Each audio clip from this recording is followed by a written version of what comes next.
Have you seen some operators out there that are doing a good job of at least attempting to implement this in their business?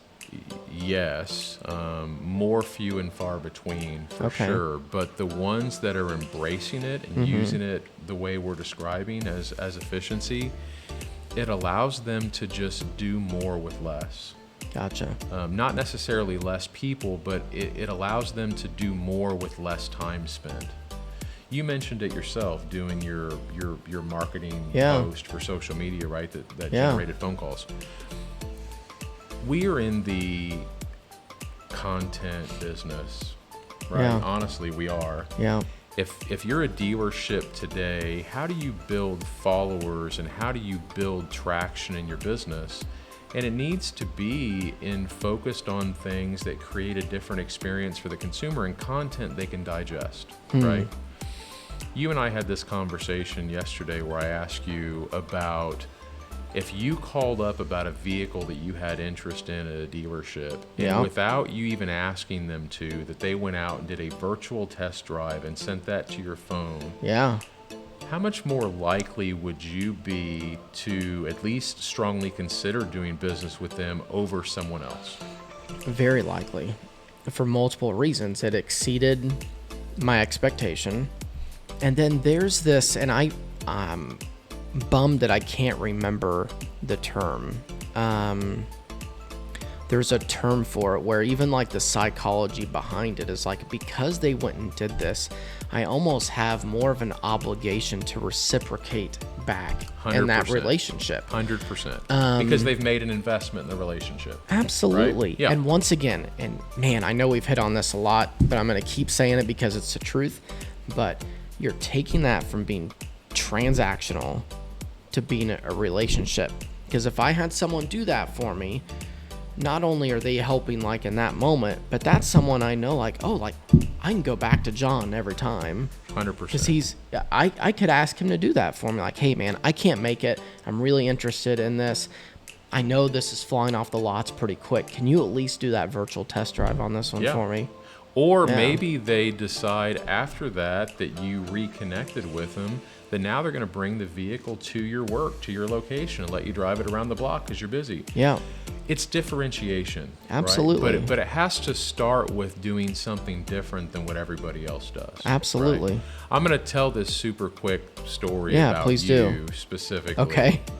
Because when I first reached out to you on insurance some time ago, and we're talking a couple of years now, I think, Okay. and you put together a proposal for what my insurance was going to look like, I didn't get just a written proposal from you. Yeah. I got a video through a system called Loom. And you prepped and prepared this video where you walked me through all the options that were available to Yeah. me with your face on the screen as well as your computer screen, Yeah. right? And I've used Loom quite a bit since then as a result of you For using sure. that and kind of introducing me to it. But you became my insurance agent, and one of the reasons why you did is because you stood out among the others because you took that extra step and made that investment. For sure. That relationship is no different than who you choose to buy your car from. Completely agree. It's no different than who you choose as your agency that you work with on improving your business. Yeah. It's differentiation and how do you stand out and what value do you bring? And listen, I have not reached out to another insurance broker since because you have multiple providers that you use. Yeah. You automatically shop all of my rates at renewal time. Anytime that I want any information from you, it always exceeds my expectations, both in terms of communication and technology that you use that makes it easy for me to digest it. Yeah. That's the name of the game in the dealership space, and AI can help them do that. But if they are unwilling to get out of their comfort zone and do some of these things, then you're choosing the blockbuster route, to use your term. It's true though. And I just think that all businesses, at some point, you just have to accept what do I want my business to look like? Yeah. Am I okay with it being stagnant. And maybe not stagnant from like a success standpoint, but stagnant with just the way you're operating. But sometimes the opportunity isn't my business is failing and I have to do something about it. Maybe you have a successful business, but you have to look at lost opportunity, not necessarily either you're winning or you're losing. Absolutely. Maybe you're winning, but there is so much more that you could be doing if you were constantly innovating and focused on differentiation. For sure. Right? Completely agree. We just had this conversation earlier, but it is so true that choosing to do things that you are not required to do is hard. Yeah. Dealers aren't required to embrace AI. Yep.